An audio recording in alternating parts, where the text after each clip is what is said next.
오늘 본문 속에서 바울은 드디어 로마에 도착했습니다. 드디어 로마에 도착했죠. 그런데 여러분, 로마에 도착하는 그 과정은 어려움이 많았습니다.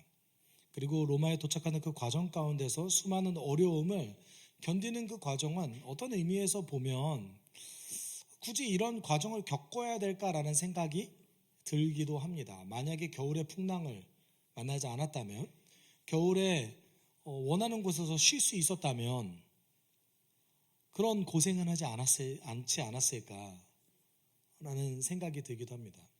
그런데 또 반대로 생각해 보면 바울과 바울의 일행이 그 많은 고생을 함으로 해서 사실 몰타 섬에 하나의 공동체가 형성되지 않았습니까? 그런 생각을 해보면 참 하나님이 이끄시는 그 방향성이라는 것이 매우 묘하다라는 생각이 듭니다. 여러분, 우리가 기억해야 될 것이 언제나 있습니다. 우리의 실패와 좌절, 우리의 어려움, 그것은 하나님께서 몰고 가시는 방향성이 아니라는 겁니다. 이 깨진 세상에서 자연스럽게 일어날 수밖에 없는 일들이라는 거예요. 하나님께서는 그것을 원하시지 않지만 그것을 그럼에도 불구하고 그 자체로 내버려 두지 않으시고 선하게 바꿔내실 능력이 있으십니다. 그래서 우리가 성경을 잘못 읽으면 여러분, 성경을 잘못 읽으면 성경에 등장하는 모든 일들이 하나님께서 다 일일이 개입하셔서 그렇게 사건을 만드셨다라고 착각할 수 있습니다. 오히려 성경은 어떻게 얘기하냐면 인간이 수많은 실패와 좌절과 실수를 함에도 불구하고 그것을 어떻게든 이끄셔서 선하게 바꾸시는 하나님을 이야기하고 있습니다. 네. 그래서 반대로 생각해야 돼요. 인간의 자기중심성과 그것을 그럼에도 불구하고 선하게 이끄시는 하나님, 이게 성경의 가장 중요한 핵심 가운데 하나입니다. 우리는 그래서 성경을 읽을 때 착각하지 말아야 될 것이죠. 왜 하나님은 이렇게 어려움을 주셨지? 물론 하나님의 명령 가운데는 우리가 현재 21세기의 기준에서는 이해할 수 없는 부분이 구약에 다소 존재하긴 합니다. 저도 그것 때문에 그 문제에 씨름하고 계속해서 연구해 나아가고 있습니다. 그런데 여러분, 그렇게 우리가 이해할 수 없는 명령들도 굉장히 극소수라는 거예요. 아주 극소수입니다. 아주 극소수. 그리고 아주 그 극소수도 사실은 제가 요즘 들어서 이제 성경을 해석하면서 느낀 건데, 우리가 정말 이해하고 납득하기 어려울 만한 하나님의 명령조차도 하나님께서 엄청나게 오랜 시간 동안에 기다린 다음에 기회를 주신 후에 하셨던 명령이었다는 거예요. 구약시대, 특별히 이제 헤렘이라든지 그다음에 가나안 전쟁에서 있었던 수많은 일들이라든지 이런 것들을 이야기합니다. 물론 제가 나중에 기회가 되면 한번 강의할 수 있는 시간을 가졌으면 좋겠어요. 네. 동시에 우리는 이런 것도 좀 인정해야 됩니다. 한 인간이 성경의 모든 것을 다 이해할 수 없습니다. 네. 제가 성경의 모든 것을 다 납득할 정도로 이해하기는 불가능합니다. 그러면 그거는 내가 하나님의 어떤 이해할 수 없는 영역으로 그냥 남겨놓으면 돼요. 그런 의미에서 우리는 계속해서 깊어져가면서 하나님을 알아가죠. 그럼 우리 하나님의 속성을 그래서 잘 알아야 돼요. 제가 요새 이제 제가 성탄절 절기 예배 때는 보통은 이제 복음을 전하니까 어떻게 하면 복음을 하나도 들어보지 않은 분들이, 예수를 한 번도 접해보지 않은 분들이 쉽게 접근할 수 있을까를 고민하고 있습니다. 여러분, 성경을 보는 관점 두 가지가 있습니다.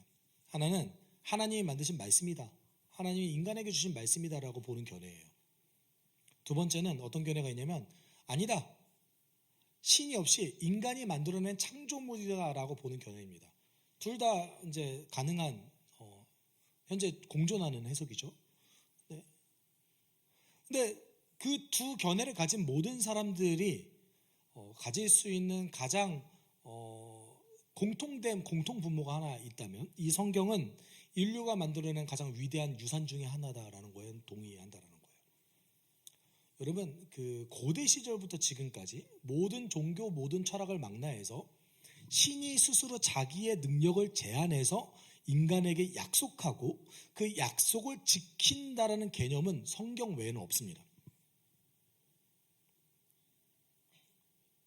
우리가 너무 당연하니까 그냥 그런가 보다 하는데요. 없어요. 신이 스스로가 낮아져서 인간을 위해서 자기의 능력을 제한하는 것, 인간을 위해서 약속하고 그 약속을 내가 신실하게 지켜나가겠다라고 이야기하신 그런 개념은 성경이 유일합니다. 그런 의미에서 우리 오늘 한번 살펴봤으면 좋겠는데요. 바울은 로마에 도착했어요. 근데 그 과정에 정말 어려움이 많았습니다.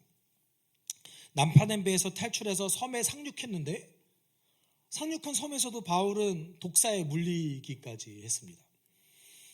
그때마다 하나님께서는 바울과 바울의 일행에게 개입해 주셨어요. 그리고 그 어려움을 통해서 바울은 몰타섬의 공동체를 형성하기까지 했습니다. 여러분 사도행전 27장 24절에서 보면 하나님께서는 바다에 표류하고 있어서 소망을 잃고 있는 바울에게 이렇게 말씀하셨죠. 바울아 두려워하지 말아라. 너는 반드시 어디 앞에 설 것이다? 황제 앞에 설 것이다.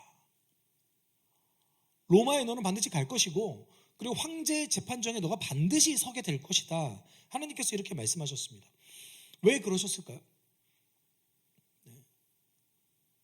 물론 여러분 복음을 전하는 수많은 제자들이 있었습니다. 그렇죠? 근데 그때마다 하나님께서 다 개입하시지 않으셨어요. 그리고 복음을 전하다가 생명을 잃은 사람들도 있었습니다. 근데 그때마다 하나님께서 개입하시지 않으셨습니다. 근데 왜 지금은 개입하실까요? 반드시 벌어져야 될 일이기 때문에 그렇습니다. 역사 중에 바울이 로마에 도착해서 황제의 재판정에 서는 것은 하나님이 계획하신 교회 역사 가운데 가장 중요한 분기점 중 하나였습니다. 바울이 로마에 감으로 해서 파편화되었던 로마 교회들이 그리고 그곳에서 사도의 가르침을 온전히 듣지 못했던 그 로마의 교회들이 사도의 기초 위에 설 수 있게 되었습니다. 이게 왜 중요할까요? 로마라는 도시는 제국의 심장이었기 때문에 그렇습니다. 제국의 가장 중요한 그 도시에 사도의 가르침에 기초한 교회가 세워져야만 했습니다. 그것이 하나님의 이정표 중에 하나였습니다. 후에 여러분 원래는 당시 여러분 사도행전만 보더라도 가장 중요한 교회는 예루살렘 교회 또는 안디옥 교회였습니다. 그런데 후에 역사적으로 봤을 때 가장 중요한 교회가 어디로 이전되냐면 로마 교회로 이전됩니다. 그렇죠? 지금도 카톨릭의 가장 중심부가 어디에 있죠? 로마에 있죠. 바티칸이 로마에 있잖아요. 초기 교회가 이제 로마 중심으로 이제 형성되기 시작하는 그 첫 번째 기초를 놨던 사람이 바울입니다. 그 두 번째는 바울은 지식인과 권력자들 앞에서 재판의 섬으로 해서 그리스도의 가르침에 대한 역사적 기록을 남겨야 되는 사명이 있었습니다. 이게 왜 중요할까요? 그 당대에는 그렇게 썩 중요하진 않았어요. 그 당대의 역사적 기록을 남기는 게 뭐가 중요했겠습니까? 그런데 후대에 점점 지나갈수록 어떤 게 중요해졌죠? 그리스도의 가르침을 따르는 공동체가 당시의 사상을 받아들이지 않고 특별한 존재로서 살아갔다는 것을 증명할 수 있는 자료로서 남아 있습니다. 이 자료가 너무 많이 남아 있어서 1세기부터 3세기까지 교회의 모습에 대한 자료들이 많이 남아 있습니다. 그래서 부인할 수가 없어요. 이걸 통해서 우리는 뭘 알 수 있죠? 기독교가 사회적으로 형성되지 않았다. 기독교가 정치적으로 형성된 곳이 아니다라는 걸 알 수 있어요. 그 첫 번째 시발점을 놨던 사람이 누굽니까? 바울이에요. 있어야 됐어요. 역사 가운데 반드시 존재해야만 했던 사건이었습니다. 여러분 이 일이 그렇기 때문에 하나님의 계획 가운데 벌어졌죠. 물론 그 중간에 어떤 일이 벌어졌죠? 지연됐어요. 하나님의 일이. 인간의 어리석음 때문에, 인간의 연약함 때문에 또는 지혜 없는 선택으로 인해서 인간의 어떤 선택 때문에 하나님의 계획이 지연될 수 있다는 것을 성경은 보여주고 있습니다. 여러분 한 번도 들어보신 적 없으시죠? 하나님이 이렇게 몰아붙여가지고 자신의 일을 행하실 것 같잖아요. 여러분 다 그렇게 들으시지 않으셨어요? 아니요. 성경은 인간의 연약함 때문에 하나님의 계획이 지연된 모습을 많이 보여줍니다. 왜요? 하나님은 억지로 우리를 몰아가시는 분이 아니기 때문에 그래요. 하나님 우리를 기다리시는 분이기 때문에 그래요.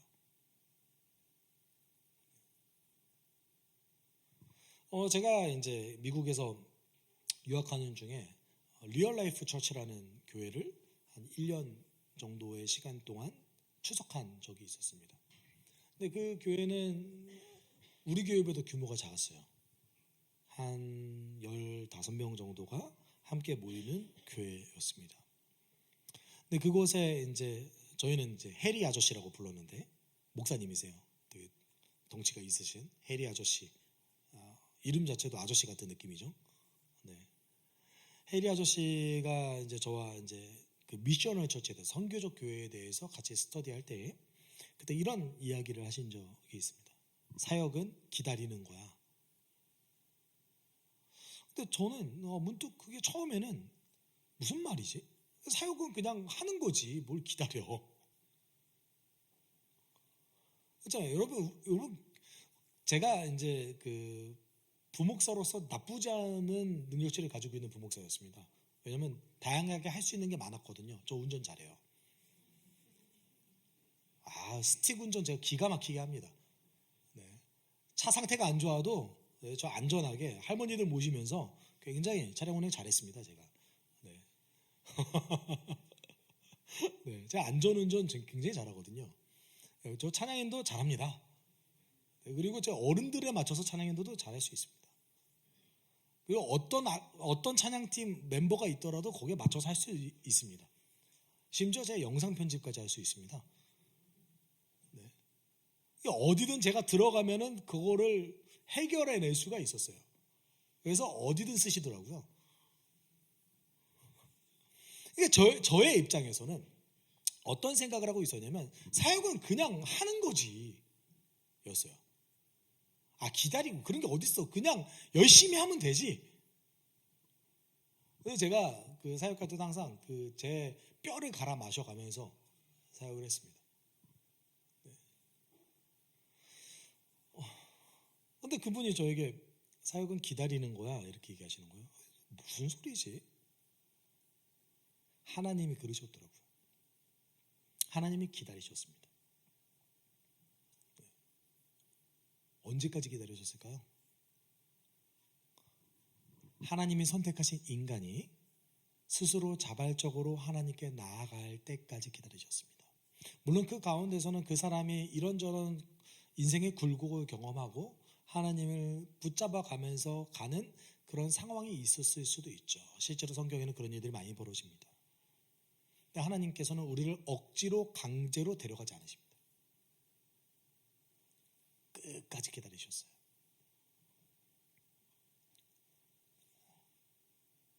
이상하게 교회는 몰아붙여요.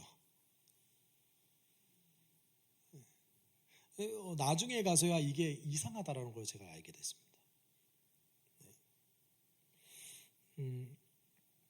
여러분, 하나님께서는 그 과정 가운데 우리의 연약함과 깨진 세상 때문에 하나님의 계획하는 그 일이 지연됐다 할지라도 우리가 결국은 가장 중요한 건 무엇입니까? 하나님께서 반드시 어떻게 하신다? 성취하신다는 거예요. 반드시 그 일을 행하신다는 겁니다. 네. 바울은 결국 로마에 도착했습니다. 그리고 그 로마에 도착하는 과정 가운데서도 이 어려움을 선하게 바꾸시는 하나님에 대해서 잘 이야기하고 있는데, 바울이 그 과정 가운데 굉장히 자유로운 어떤 원래 죄인이신 분이잖아요.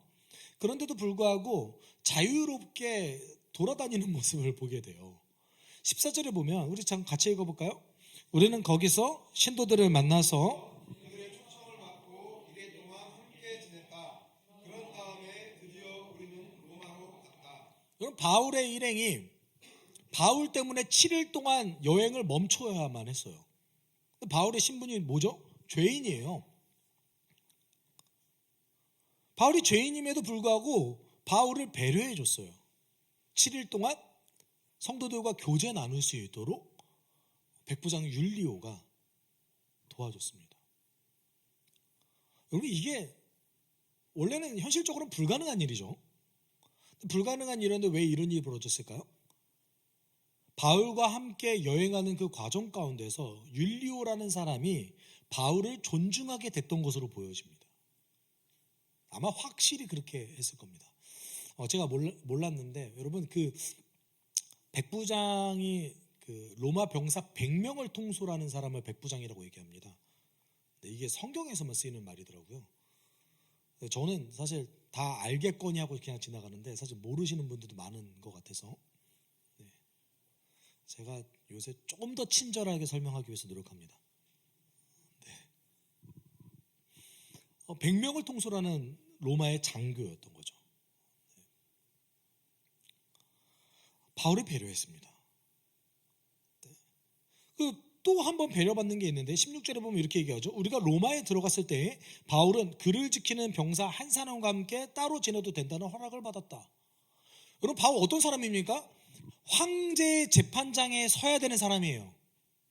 도망가면 어떡할 거예요? 혹시라도 도망가면 어떡할 겁니까? 그럼 율리오와 함께 바울을 인솔했던 모든 사람은 죽을 수밖에 없어요. 그럼에도 불구하고 바울의 자유를 허락했습니다. 여러분, 우리가 가정을 해보죠. 만약에 바울이 그 로마로 오는 과정 가운데서 풍랑을 만나지 않고 섬에서 어떤 하나님의 개입하심을 경험하지 않았다면 이런 자유를 허락받을 수 있었을까요? 여러분, 로마 장교였던 율리오가 바울과 하나님이 함께 계신다는 것을 알지 못했다면 이런 자유를 허락받을 수 있었을까요? 바울은 로마에 도착하자마자 자유롭게 성도를 만날 수 있고 자유롭게 복음을 전할 수 있는 길이 보장되었습니다. 심지어 보디가드까지 한 명 붙어서.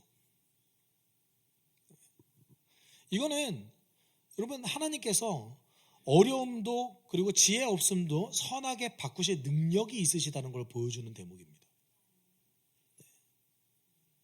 여러분 가운데, 여러분 인생 가운데 조금 어려움이 있더라도 너무 낙심하지 마세요. 하나님 그거 더 좋게 바꾸실 거예요. 어려움을 극복하는 그 과정 가운데서 우린 더 성장할 겁니다. 어려움이 좋다는 얘기는 아니에요. 없는 게 좋죠. 저는 개인적으로 여러분이 가장 평안할 때 가장 하나님 많이 알아가시길 소망합니다. 그러셔야만 합니다. 우리는 그거를 뭐라고 얘기하냐면 훈련이라고 얘기합니다. 아니, 왜 어려움이 있을 때만 하나님 알아가요? 그렇죠? 시행착오가 더 많이 생겨요. 훈련을 하게 되면 우리는 그 어떤 일이 없다 할지라도 하나님과 친밀한 관계를 유지할 수 있습니다. 그리고 그렇게 살아가다가 어려운 일을 당하게 되면 당황하지 않고 하나님을 의지할 수 있게 해줍니다. 그것이 우리에게 경건의 훈련이 주는 유익입니다. 근데 보통은 좀 어려울 때 찾으시죠. 그래서 여러분, 저는 개인적으로 우리 그 숲속교회에서는 풍성한 삶의 훈련을 하죠. 풍삼 초, 풍삼 첫, 풍삼 기 세 가지를 하는데 굉장히 큰 어려움에 있으신 분들에게 안 합니다.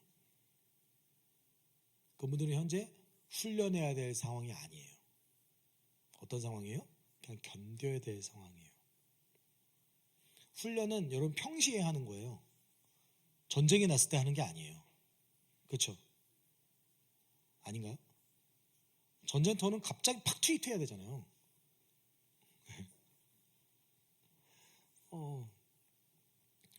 바울은 분명하게 경험했습니다. 내 어려움도 하나님이 선하게 바꾸실 것이다. 근데 그렇게 할 수 있었던 그 원인 중에 하나는 바울이 훈련된 사람이었기 때문에 그런 겁니다. 여러분, 우리가 이렇게 받으시 하나님께서는 분명히 선한 그 어려움도 선함으로 바꿀 수 있고, 그리고 지연됐다 할지라도 당신의 계획이 지연됐다 할지라도 반드시 그 일을 행하십니다. 이런 일들이 구약에 곳곳에 존재하고 신약에서 곳곳에 존재합니다. 가장 대표적인 예가 아브라함의 이야기입니다. 여러분, 아브라함 아세요? 들어보신 분? 미국의 가장 위대한 대통령도 아브라함인데 에이브라함 링컨이잖아요. 이름은 아브라함이에요. 네. 여러분 그 구약 성경에 하나님께서는 자신의 구원 계획을 이제 시작하실 것을 계획하십니다. 그리고 한 사람을 부르는데 그게 바로 아브라함이었습니다. 아브라함이 메소포타미아 문명의 중심지였던 그 우르라는 지역, 성경에는 메소포타미아라고도 이야기되어지고 그 다음에 바벨로니아의 우르라고도 불려지는 그 지명입니다. 가장 중요했던 도시였어요. 메소포타미아 문명에서. 근데 그곳에 살아가고 있는 아브라함이라는 사람을 부르셨어요. 왜 불렀는지 모르겠습니다. 그리고 하나님께서 아브라함을 만나기 전까지 아브라함은 하나님을 전혀 알지 못했던 한 사람이었습니다. 그런데 어떻게 하셨어요? 부르셨어요. 창세기의 기준으로 보면 창세기 12장 1절에서 3절은 아브라함을 만나서 아브라함에게 약속하는 하나님이 나오는데 성경은 그 이전에 하나님께서 아브라함에게 나타났다고 이야기합니다. 그게 어디에 등장하냐면 사도행전 7장 2, 3절에 스데반의 설교에서 등장합니다. 우리 이거 좀 같이 읽어볼까요? 우리 조상 아브라함이 하란에 거주하기 전에 아직 메소포타미아에 있을 때에 영광의 하나님께서 그에게 나타나셔서 말씀하시기를 너는 내 고향과 친척을 떠나서 어디든지 내가 지시하는 땅으로 가거라 하셨습니다. 여러분 아브라함은 성경에서 정말 가장 중요한 사람 중 한 명입니다.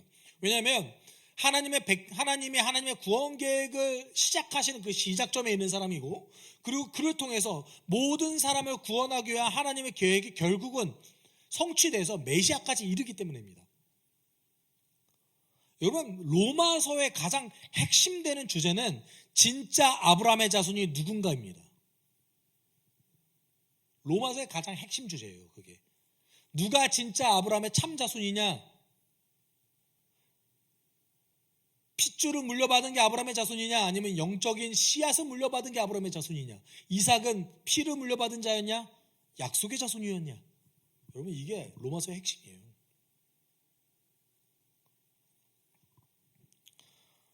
메소포타미아에 있을 때 영광의 하나님께서 아브라함에게 나타나셨습니다. 아브라함이 하나님에 대해서 몰랐어요. 이때 아마 우상을 섬기고 있는 한 사람 중 한 명이었을 겁니다. 이 사람의 장점이 무엇이었는지 이 사람이 어떤 캐릭터를 가지고 있었는지 아무도 모릅니다. 다만 성경은 왜 하나님께서 아브라함을 부르셨는지 그 의도와 목적에 대해서만 이야기할 뿐입니다. 그럼 아브라함이 하나님의 명령을 처음 들었을 때에 이 명령을 지켰을까요? 안 지켰을까요? 우리 둘 중에 하나잖아요. 손 들어볼까요? 지켰다? 이상하다. 안 지켰다? 제가 3번을 드릴게요. 지키려다 말았다. 이것도 있을 수 있잖아요. 지키려고 했는데 말았다. 세 개 중에 뭘까요? 다 같이 한번 1, 2, 3번 중에 하나 얘기해볼까요? 하나, 둘, 셋. 2번 안 지켰다. 지키려다 말았다. 3번입니다. 지키려다가 말았습니다. 분명히 창세기에 기록되어져 있어요. 어떻게 기록되어졌어요? 11장 31절 같이 읽어보죠. 같이 읽어봅시다. 데라는 아들 아브람과 하란에게 난 손자 롯과 아들 아브라함의 아내인 며느리 사례를 데리고 가나안 땅으로 오려고 바빌로니아의 우르를 떠나서 하란에 이르렀다. 그는 거기에다가 자리를 잡고 살았다. 여러분 성경 디테일하게 읽으셔야 돼요. 아브라함이 창세기 12장의 약속을 받기 전에 어디를 가려고 했어요? 가나안 땅에 가려고 했어요. 네. 가나안 땅에 굳이 왜 가요? 메소포타미아에 살고 있는 사람이 가나안 땅에 갈 이유는 없습니다. 그렇죠? 특히 고대 시절에 하나님의 약속을 지키려고 했던 거예요. 근데 어느 날 갑자기 내가 모르는 신이 나에게 등장해서 어떤 명령을 하니까 여러분 무섭지 않겠어요? 그리고 뭔가 명령을 했어요. 지켜야 될 것 같지 않겠어요? 근데 이 신의 명령은 고향과 친척과 아비집을 떠나서 내가 너에게 지시한 땅으로 가라는 거였어요. 뭐 다른 명령도 안 줬어요. 그냥 거기 가 이거였어요. 이거를 제가 봤을 때는 아버지 데라에게 상의했던 것 같습니다. 그래서 여기서 창세기 11장 31절에서는 주어가 누굽니까? 데라가 주어예요. 데라가 어디를 가려고 했어요? 가나안 땅에 가려고 했는데 어디에서 멈췄대요? 하란이라는 곳에서 멈췄대요. 지도 보여드릴게요. 네. 이게 아브라함이 이동한 경로입니다. 메소포타미아의 가장 중심지였던 우르라는 지역에서 그 위쪽에 있었던 하란에 멈춰서게 됐습니다. 하란은 어느 곳이었었냐면 북쪽으로 가면 아나톨리아 지역이 있었고 남쪽으로 가면 이집트와 가나안으로 이어지는 그 무역로를 지날 수 있는 관문 도시였습니다. 그래서 하란이라는 곳은 어떤 곳이냐면 메소포타미아 문명의 경계에 있는 도시예요. 다른 얘기를 해봅시다. 아브라함은 아버지 데라에게 하나님이 나에게 만나주셨다. 어떤 이상한 신이, 이름도 모르는 한 신이 나에게 가나안 땅으로 가라고 했습니다 라고 말했을 것이고, 그리고 그 일 때문에 아버지 데라는 아브라함을 데리고 그리고 조카 롯도 같이 데려가요. 이거는 아브라함 후계자로 데려가는 거예요. 아브라함이 자식이 없으니까. 아브라함 후계자까지 한 번에 데리고 가나안으로 가려고 하는데 어디서 멈췄어요? 메소포타미아 문명의 가장 경계선인 곳에서 멈춰섰어요. 왜요? 왜 그럴까요? 여러분, 왜 데라는 아브라함에게 나타났던 하나님의 명령을 순종하지 못했을까요? 동시에 또 왜 아브라함은 하나님의 명령에 온전히 순종하지 못했을까요? 여러분, 메소포타미아의 문명에 있다가 가나안 땅으로 가라는 얘기는 내가 의존하는 것을 바꾸라는 뜻입니다. 당시에 메소포타미아는 전 세계에서 가장 풍요로운 곳이었고 메소포타미아는 가장 발전된 곳이었습니다. 여러분, 지금으로 따지면 미국에 사는 거예요. 미국에 사는데 지금 베네수엘라 가라는 얘기예요. 어떻게 하실래요? 네. 당시에 여러분 가장 최신 기술이었던 관계 수로가 이게 다 이미 지어져 있을 때였고, 그래서 당시에 메소포타미아 문명은 기후와 비에 의존하지 않는다 할지라도 농사를 지을 수 있는 땅이었습니다. 전 세계에서 가장 처음으로 관계 수로를 완성한 곳이 바로 메소포타미아였습니다. 특별히 아브라함이 살았던 그 도시였습니다. 바벨론 지역. 너무 풍요로운 지역이었어요. 식량 걱정을 안 해도 되는 그곳. 네. 안정된 풍요를 보장받을 수 있는 그 땅. 가나안은요, 수로 없어요. 그러면 초기 농업 지역이었거든요. 그럼 뭐 해야 돼요? 식량 생산을 뭐에 의존해요? 비에 의존하는 곳. 내가 의존하는 것을 바꾸라는 뜻이에요. 하나님의 명령은. 눈에 보이는 풍요로움과 안정된 땅을 떠나서 신을 의존할 수밖에 없는 그 땅으로 가라는 명령이었습니다. 이거를 지킬 수 없었던 거예요. 여러분, 우리의 입장으로 대입해 봅시다. 여러분 어떠시겠어요? 하나님께서 여러분에게 어느 날 갑자기 나타나셔서 너의 안정된 그 삶을 버리고 너가 반드시 나를 의존할 수밖에 없는 그곳으로 가라 라고 하셨을 때 여러분, 아멘, 하나님 너무 좋아요 이러실래요? 주님, 그게 너무나 가치 있는 삶인 줄 알겠습니다. 근데 저만 아니었으면 좋겠어요. 제가 개척에 대해서 고민하고 기도하고 있을 때 제 아내가 했던 기도가 있습니다. 주님, 제 남편만 빼고 개척하게 해주세요.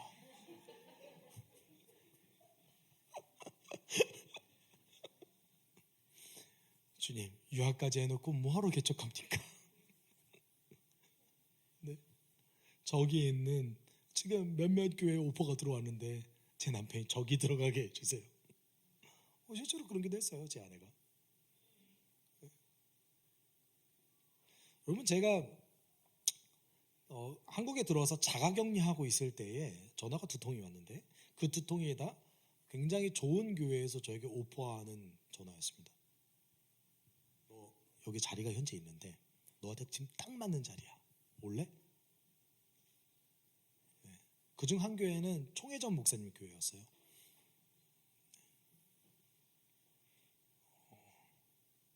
그게 저에게 아브라함의 시험이었을 줄 믿습니다.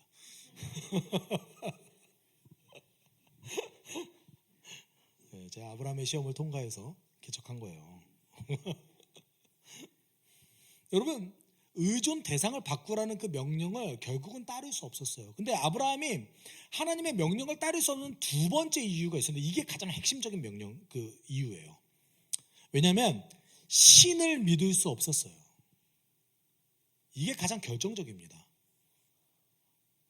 여러분, 우리도 마찬가지입니다. 여러분, 하나님을 정말 믿을 수 있냐의 문제예요. 우리의 인생이. 하나님이 이야기해 놓으신 성경에 기록되어 있는 그 삶이 정말 나에게 유익하냐의 문제입니다. 여러분, 그 문제 아니에요. 결국은 주도권 싸움이에요.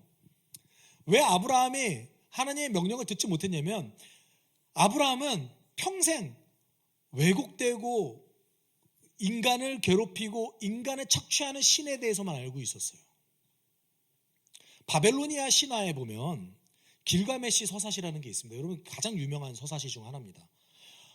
그 메소포타미아 문명에서 가장 중요한 서사시 중 신에 대한 개념이 들어가 있는 서사시인데, 그곳에 여러분 홍수 이야기가 등장해요. 길가메시 서사시 안에 신들이 인간을 멸망시키는 장면이 등장합니다. 왜 멸망시키는 줄 아세요?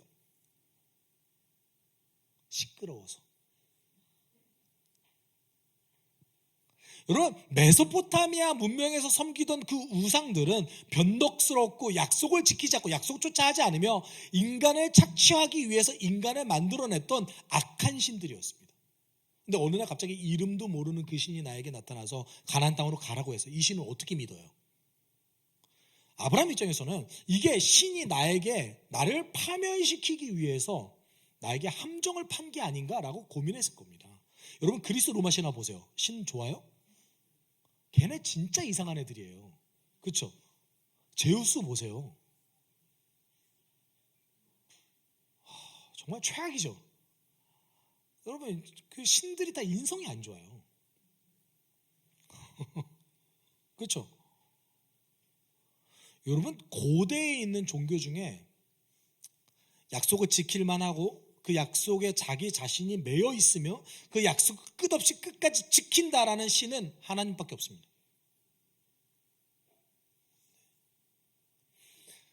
아브라함이 이걸 믿을 수 없었어요. 내가 만난 그 신이 정말 믿을 수 있을 만한가?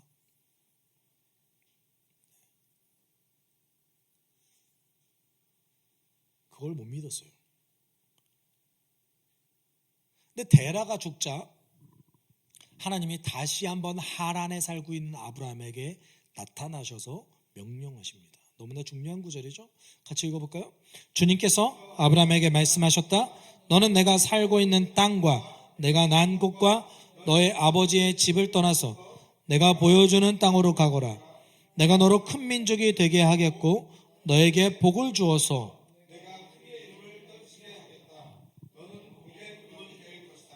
너를 축복하는 사람에게는 내가 복을 베풀고 너를 저주하는 사람에게는 내가 저주를 내릴 것이다. 땅에 사는 모든 민족이 너로 말미암아 복을 받을 것이다. 아멘. 하나님의 약속입니다. 아브라함에게 주었던 약속이에요. 너가 나의 명령을 따른다면 내가 이거를 보상해 줄게. 내가 너 지킬 거야. 너를 통해서 모든 민족이 복을 받을 거야. 실제로 이 일이 성취됐죠. 근데 아브라함은 이 명령을 받았을 때만 하더라도 아브라함은 이걸 신뢰하지 못했습니다. 그런데 결국은 갔어요. 왜요? 무서우니까요. 아브라함이 하란에 머물고 있을 때도 아브라함은 아마도 두려움에 떨고 있었을 겁니다. 내가 이 명령을 지키지 않았는데 이 하나님이라는 분을 내가 신뢰하지 못해서 가나안 땅에 가지 못했는데 혹시 나를 파멸에 이르게 하지는 않을까? 두려움에 떨고 있는 그 아브라함에게 하나님 다시 나타나셔서 너 가! 어떻게 안 가요? 아브라함 너무 대단한 사람이라고 생각하지 마세요. 아브라함 굉장히 평범한 인간이었습니다. 하나님을 신뢰하지 못했어요. 이 명령을 받았을 때가 아브라함이 75세였습니다. 근데 하나님을 신뢰하게 될 때가 언제인 줄 아세요? 10년이 훌쩍 지난 다음에 86세가 되어서야 아브라함은 하나님을 신뢰할 수 있었습니다. 몇 년 걸렸어요? 10년 걸렸어요. 아, 우리 하나님 약속 지키는구나. 내가 알던 신이랑 다르네.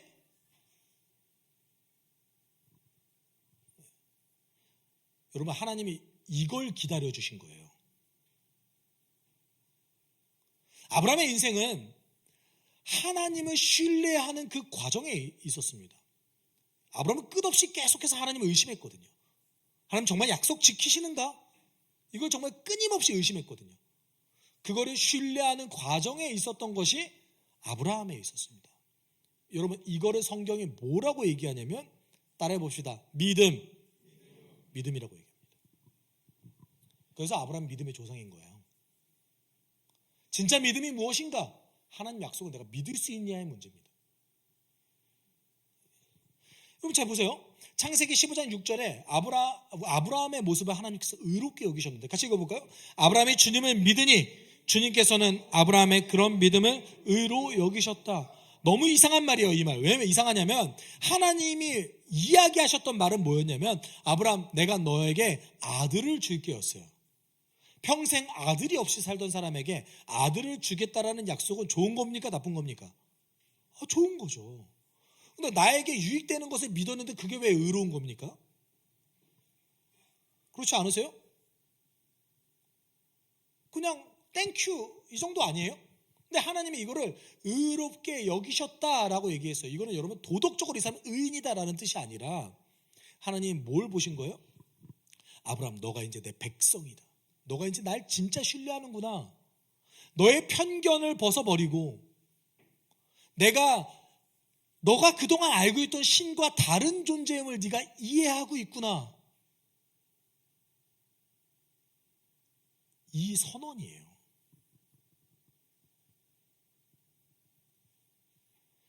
성경에 믿음으로 의롭게 된다라는 말 많이 등장하죠. 하나님께서 우리에게 이렇게 보시는 거예요. 수도 없이 기다리셨던 그 하나님께서 너가 이제서야 나를 신뢰하는구나.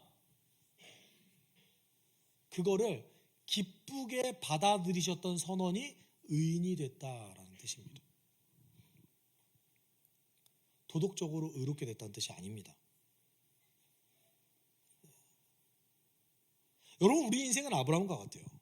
하나님께서 끝없이 우리를 기다리고 계시는데 하나님을 신뢰해가는 과정을 살아가는 우리들입니다. 여러분, 우리 솔직히 말할까요? 성경에 있는 그 말들을 솔직히 다 신뢰하지 않아요. 그래서 여러분 정말 신실하게 신뢰했다면 하나님께 인생을 걸었겠죠.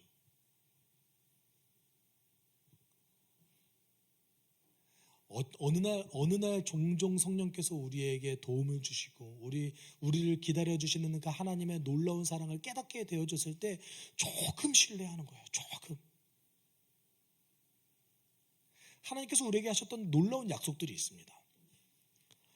야, 공동체 안에서 너가 신실하게 붙어 있다면 내가 너를 그리스도의 장성한 분량으로 성장시켜 줄게. 여러분 믿으세요, 진짜? 전 상상이 안 가요. 내가 그리스도의 장성한 분량까지 자란다고? 어떻게 믿으실 거예요? 나를 보면 절대 갈 수 없습니다. 근데 하나님 신뢰하는 거죠. 아, 이렇게 이야기하셨구나. 하나님 우리를 왜 기다려 주십니까? 당신의 계획을 몰아붙여서 그냥 하시면 될 텐데 왜 우리를 기다려 주십니까? 우리를 억지로 끌고 가지 않으시고 우리가 스스로 하나님께 나아오기를 지금 이 순간도 기다리시면서 당신의 계획을 지연시키고 계시는 겁니다. 하나님의 계획이 지연되고 있다는 뜻은 무엇입니까? 하나님이 우리를 사랑하고 있다는 증거입니다. 여러분 베드로후서 3장 9절을 같이 읽었으면 좋겠는데요. 같이 읽어볼까요? 어떤 이들이 생각하는 것과 같이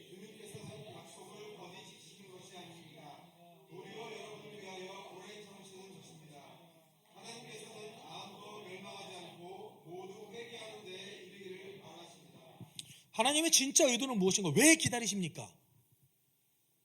구원 계획을 왜 지금 이 순간에 지연시키시면서 아직 왜 예수께서 안 오시는 겁니까? 여러분 종종 그런 기도 해보셨어요? 아, 예수님 오셨으면 좋겠다. 인생이 허무하고 인생에 어려움이 가득하니까요. 근데 왜 지금 예수께서 안 오십니까? 더 많은 자들이 주께 돌아오기를 원하시는 하나님 뜻이 있기 때문에 그런 거예요. 왜요? 지금 이 순간도 하나님께서는 기다리고 계십니다. 여러분 개인도 기다리시고 여러분 우리 하나님 백성이잖아요. 그렇죠? 근데 하나님을 멀리 떠났던 하나님을 부인하는 자들이 있습니다. 그들에게 하나님은 어떤 존재입니까? 아무런 관련 없는, 그들에게는 하나님 아무런 관련 없는 존재들이죠. 하나님은 그들을 어떻게 생각할까요? 하나님은 그들을 자녀로 생각하세요. 저들이 돌아왔으면 좋겠다라고 생각하십니다. 그게 하나님 마음이에요. 멸망시키시 기뻐하지 않으시고 그들이 회개하고 하나님께 돌아오기를 간절히 바라시는 하나님의 마음이라고요. 그래서 지금도 기다리신다고요. 네.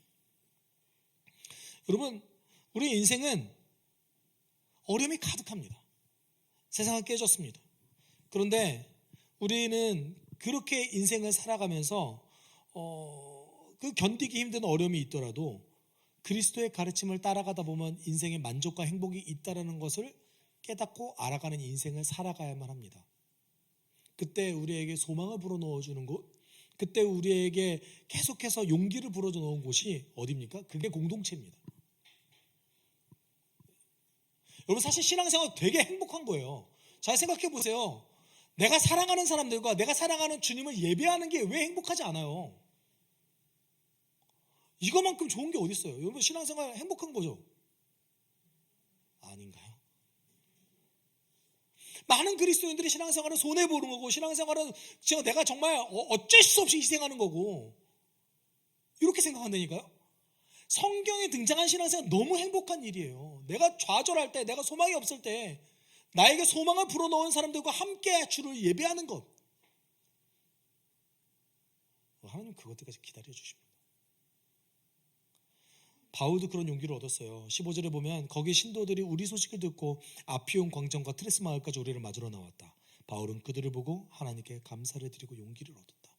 이 장소가 로마에서 69km 떨어져 있는 곳이었습니다. 69km 걸어서 바울 맞으러 온 거예요. 바울이 얼마나 큰 용기를 얻었겠어요. 황제 앞에 선다는 게 보통 일입니까?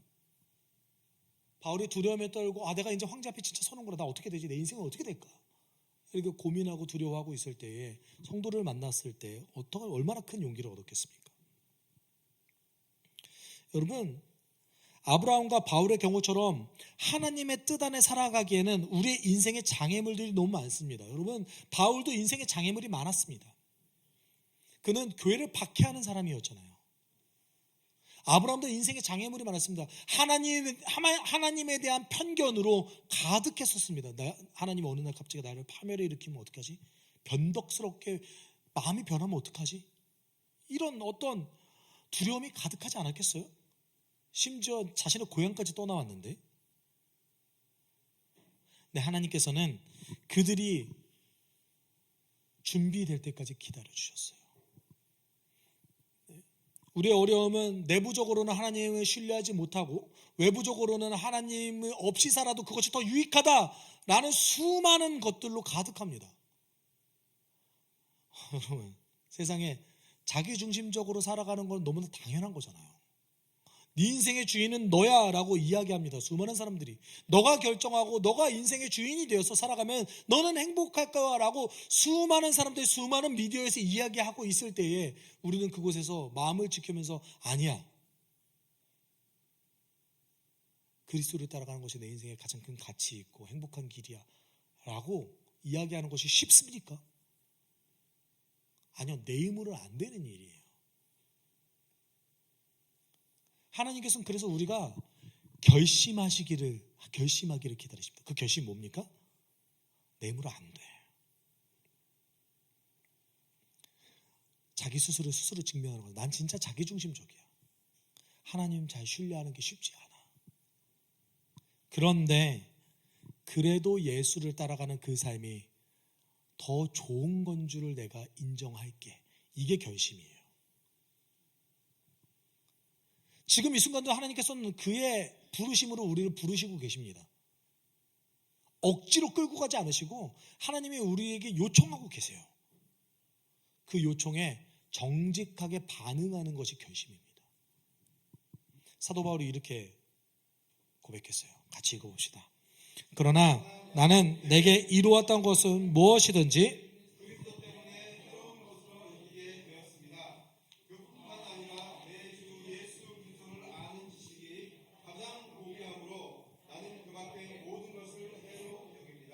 여러분, 많은 그리스도인들이 바울의 이 말씀이 예수를 위해 모든 것을 포기해야 된다는 그 말씀으로 착각합니다. 그렇지 않습니다. 여러분, 그리스도를 따르는 것에 방해되는 것이 있다면 그것을 저는 해로 여깁니다. 이게 바울의 선언이었던 거예요. 우리에게 주어진 하나님의 선물들이 그리스도를 따르는데 도움이 됩니다. 여러분, 여러분의 건강과 여러분의 시간과 여러분의 돈이 예수를 따라가는데 도움이 돼요. 그런데 그 선물들이 혹시라도 예수보다 더 중요해진다면 나는 그것을 해롭다고 선언하겠습니다. 이게 바울의 고백이었습니다. 여러분, 이게 우리의 고백이 되길 소망합니다. 우리의 고백이 될 때까지 우리 하나님께서 우리를 기다려 주실 겁니다. 지금 이 순간에 여러분, 우리 함께 잠시 기도했으면 좋겠는데요. 여러분, 하나님께서는 여러분이 준비될 때까지, 여러분이 결심할 때까지 지금 이 순간에도 기다려 주십니다. 하나님, 당신의 부르심과 당신의 사랑에 기다려 주시는 그 하나님의 음성에 내가 정당하게 반응하고 응답할 수 있게 주님 도와주십시오. 내가 주없이 사는 것이, 주님 따르는 것이 더 중요하고 더 가치 있는 일이라고 인정할 수 있게 주님 도와주십시오. 주님 따르는 것에 방해되는 것들을 내가 배설물과 해로 여길 수 있게 주님 도와주십시오. 우리 함께 기도하도록 하겠습니다.